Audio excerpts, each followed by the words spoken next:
Good evening and welcome. It is time once again for CU Immigration here on WRFU-LP and UPTV. I will be your host for this evening.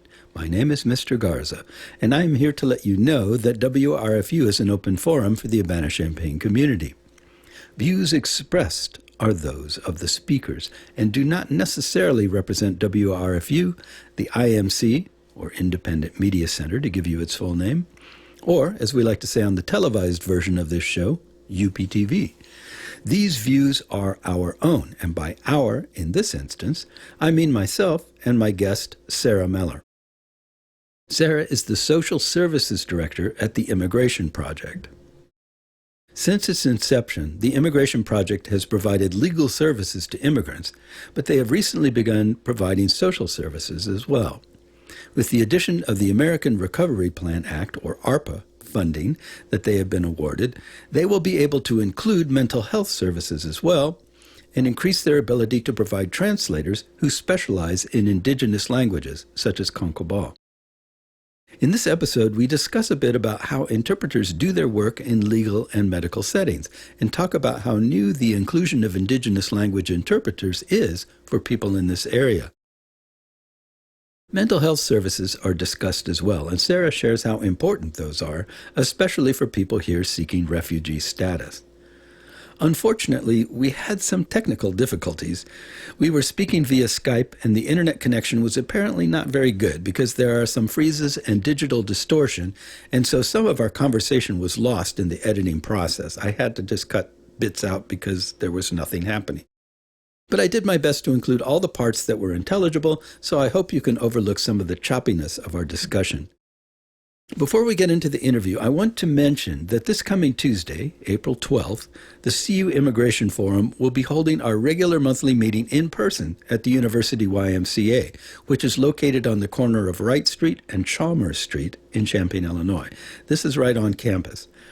This event will feature Sarah Mellor from the Immigration Project, today's guests on the show, as well as Gloria Yen from the New American Welcome Center, Ben Mueller from CUIS, and Cora Maldonado from Bishan Canob. We will be discussing the topic County Support for Projects Serving Immigrants, and you can find out more about the topics we talk about on today's show, as well as many others. Masks are still required in the Y, so be sure to wear one if you come. We're looking forward to getting together. It's maybe a bit premature to gather in person in this way, but we're going to give it a shot and see how it goes because this was going to be too complicated to get all these people together and put it on Zoom or Skype or whatever. So we just thought, let's throw them in a room, wear our masks, and have at it. So it might be a little hard to understand what people are saying with masks. I hope you can overlook that. But we're going to do our best, and we hope that if you feel comfortable, you can come. We should be on the second floor, I believe, in the boardroom, which is if you go in the front door of the Y and turn left up the stairs to the second floor, if you go turn right at the top of the stairs and go all the way to the corner there's a door, and that is the door to the boardroom, and that's where we should be. Anyway, we hope somebody will come out. We'll be there, and we'll be having an interesting discussion, if nothing else, even if you don't make it. So we'll see. We'll see how it works out, but we'll hope for the best. Anyway, we're going to go into the show, and I hope, again, that you can ignore the difficulties. This was my second interview of the day when I did this show. So it's very clear from listening to me talk that I was tired and kind of lost focus. But Sarah does a great job and shares a lot of important and interesting information that I hope will be useful to you. So thank you very much, and we'll join our discussion right now. The language piece and New Americans Welcome Center and ISCU, formerly CU Fair, the Immigrant Services of Champaign-Urbana. So we've never worked united on a project like this before. We've never had 5 agencies come together and try to progress through a project as one with the united decision making. So that's a really cool byproduct that's happening, and it's all helping us to refine how do we work together. What is each of our individual agencies' kind of little niche, Mm-hmm. so that we're not reduplicating efforts, and so that immigrants really do have kind of like a one-stop hub, Mm-hmm. which would be New Americans Welcome Center, where they can then be connected to all the other pieces of the pie. All of this is actually really pretty unusual, isn't it? uh, Never seen before type of collaboration. So COVID has been, of course, really negative, and we've all suffered now. We've all suffered through 2 years of pandemic, but Mm-hmm. this is one of those really awesome things that's actually happening. As the byproduct of it is we're all learning to work together in a new way. But like in Chicago, let's say, is there anything like this going on there? Well, ARPA funding is kind of nationwide, and every county gets to decide how to use it. So Champaign County is really special that they have decided to put some directly towards immigrants, um, which is awesome, and have agreed to fund this project. But as far as a united front in this way, I don't think that Chicago has that. They have a lot of immigrant helping centers. So like there's the Arab American Community Mm-hmm. Center, and there's the Hannah Center, and there's Centro Romero and Spanish Community Center. But you can probably already tell from the names of those different community centers that they're serving their own community. There's a Right. specific Korean center, and Mm-hmm. um, I they're not really united in this way like the immigrant servicing agencies here in Champaign have been. That's pretty cool. So, for the people that don't know, what does ARPA stand for? It's the American Recovery Plan Act. Okay. So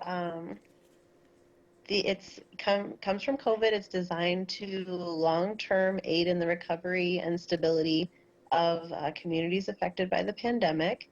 And so the U.S. Department of Treasury has kind of like encouraged the county governments and the governments that receive this to use it to provide assistance to households, businesses, and other organizations that were disproportionately affected by the pandemic. Mm-hmm. So people that were really hit hard, which would definitely include the immigrant community, um, just the amount of jobs that were lost, and people who suffered especially from the financial losses of the pandemic. Yeah, it's been really interesting period, even for those of us who've stayed fully employed and really did not suffer in any particular way. Uh, Yeah. there's been a real learning process in how to come up with what we're doing right now, having a meeting by way of, well, what is this, Skype? Yeah, sorry. Yeah.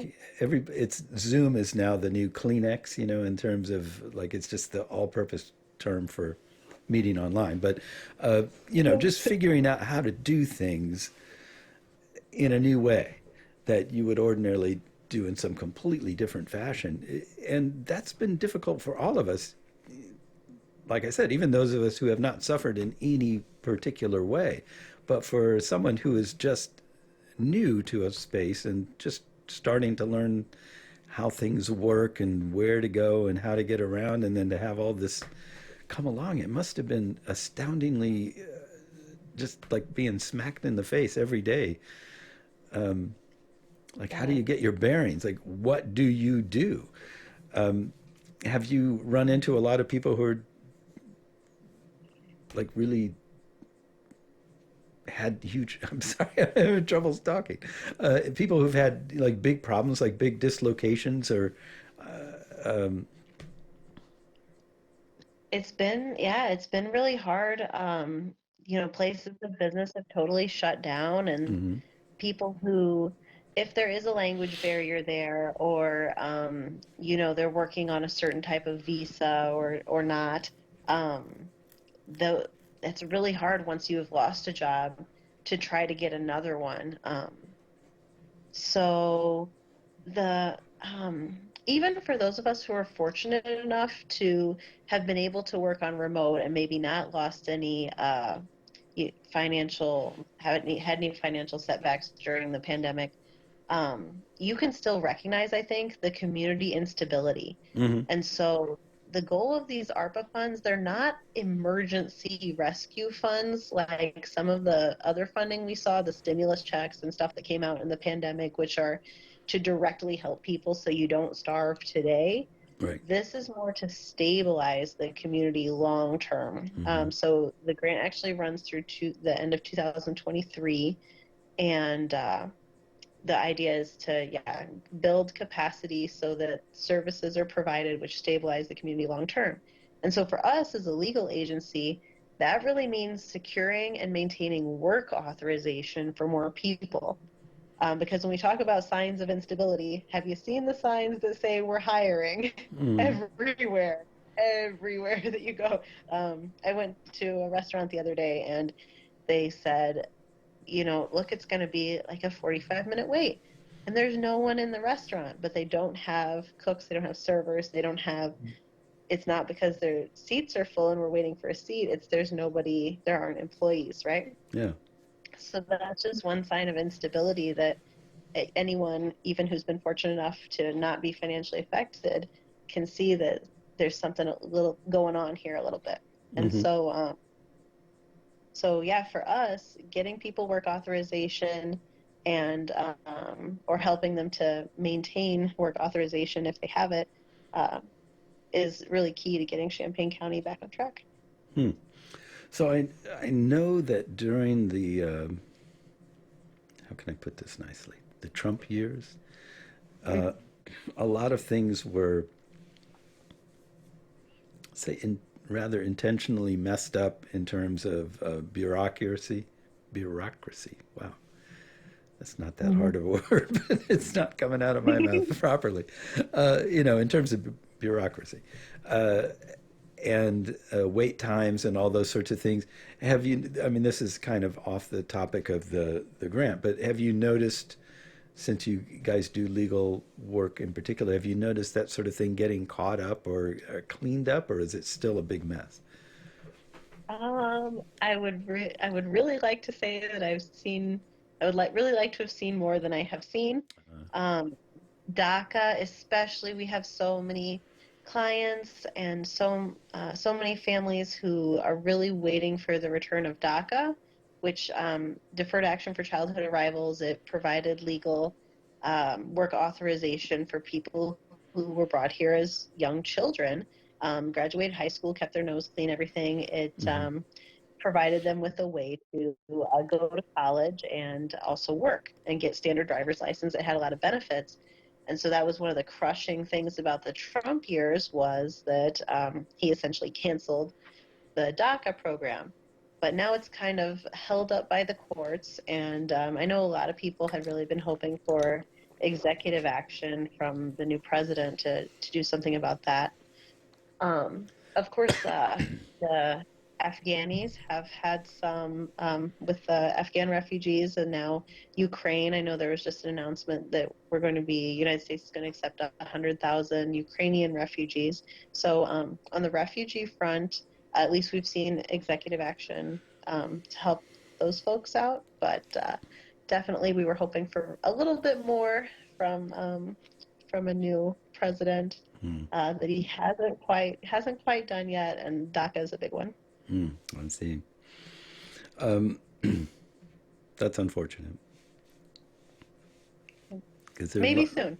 Maybe it'll be tomorrow on the news. yeah, maybe. There's so much going on. But yeah, I mean, there's a lot of people. Here's something I don't think most average Americans, I guess you would call them, understand just how tenuous the situation of many, I won't say most, but many immigrants are. I don't Hmm. know. Anyway, um, just that feeling of you're not really sure of your situation. You're not really sure.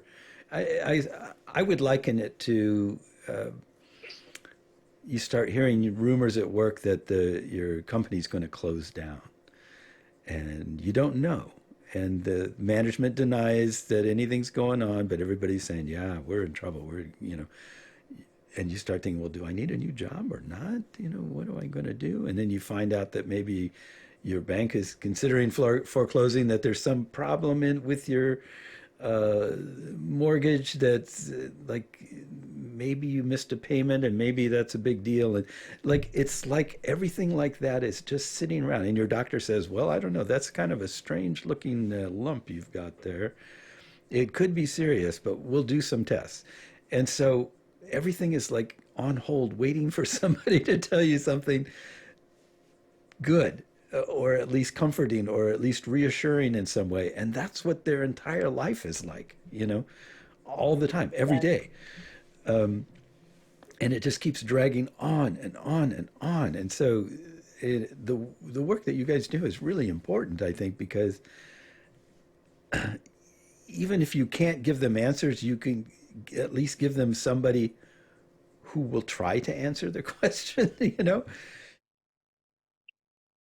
It is. It's living in constant stress, just trying to get to the next step, So a lot of people think that, okay, so maybe you married someone from the US, or maybe your mom got her citizenship, or you have a child who is a US citizen who now turned 21.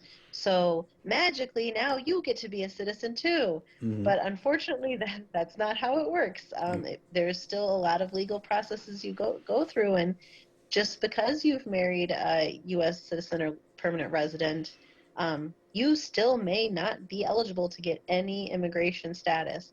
So it's the same going to your doctor to get the results of your blood test.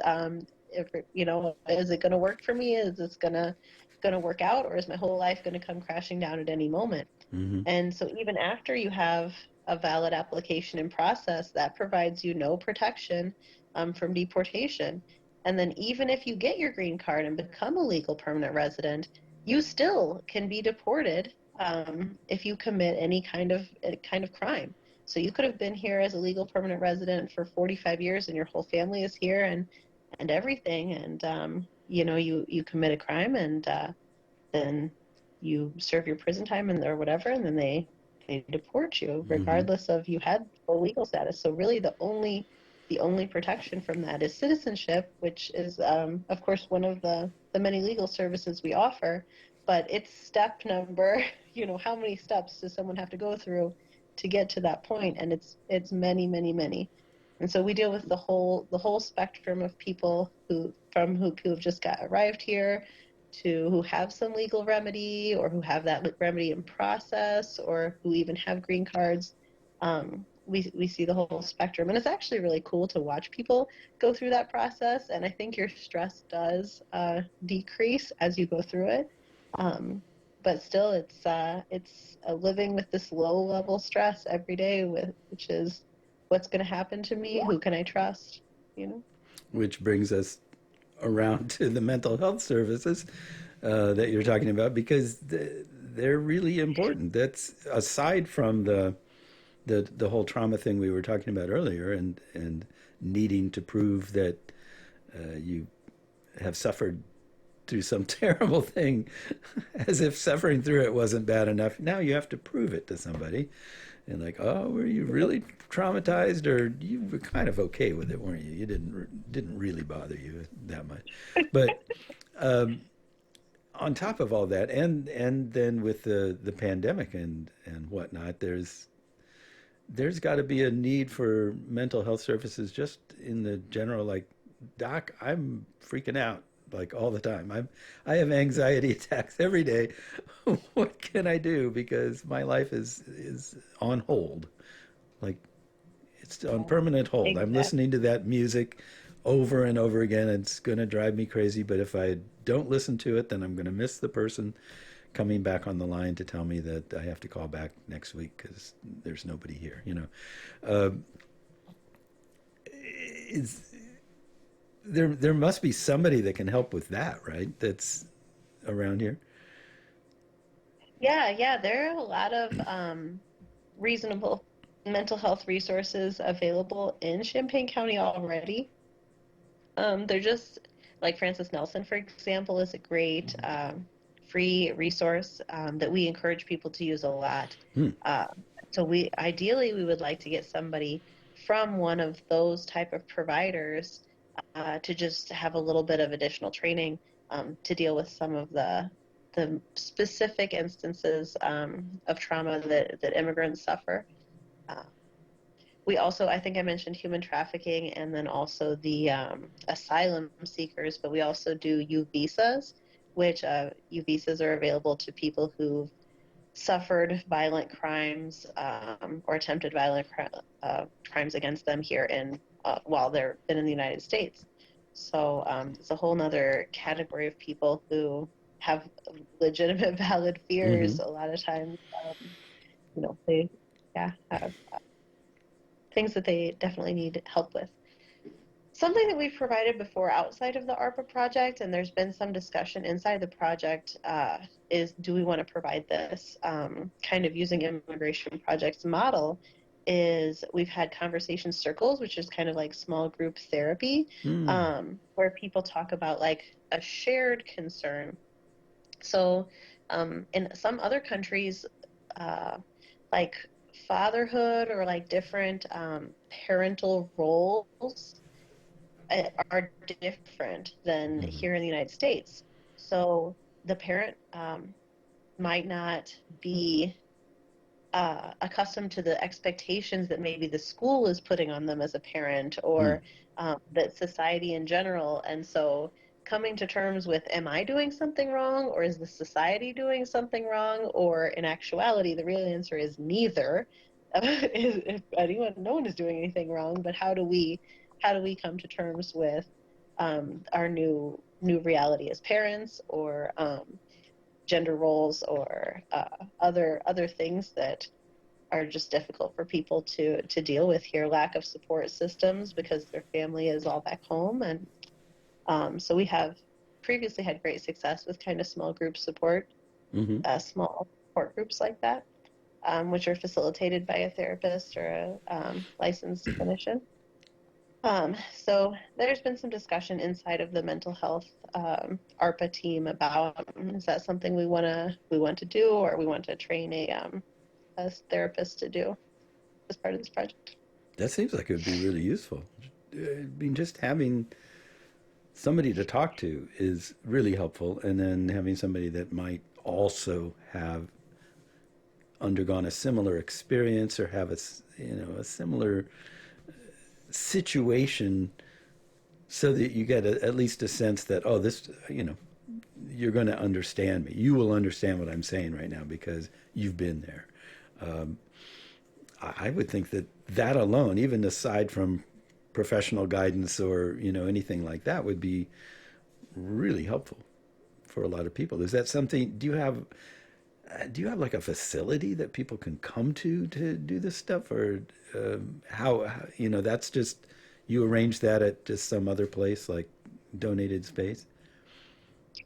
Yeah, generally we try to meet in a neutral space. Mm. So Zoom is not the correct venue for that. As much as we tried during the pandemic, it's Yeah. really hard to talk about the stresses of raising bilingual children or something when your children are right there in the room with you. Yeah. So, yeah, we're always looking for spaces that can help with childcare so that parents can participate fully and have their parents have the children be taken care of. So for that, like churches are really great. Um, on April 2nd at the Avicenna Health Clinic, there is an immigrant resource fair. I'm supposed to Mm. put in my plug for that, everybody. Uh-huh. April 2nd. There'll be vaccinations and raffles and just tons of resources for immigrants in all different languages.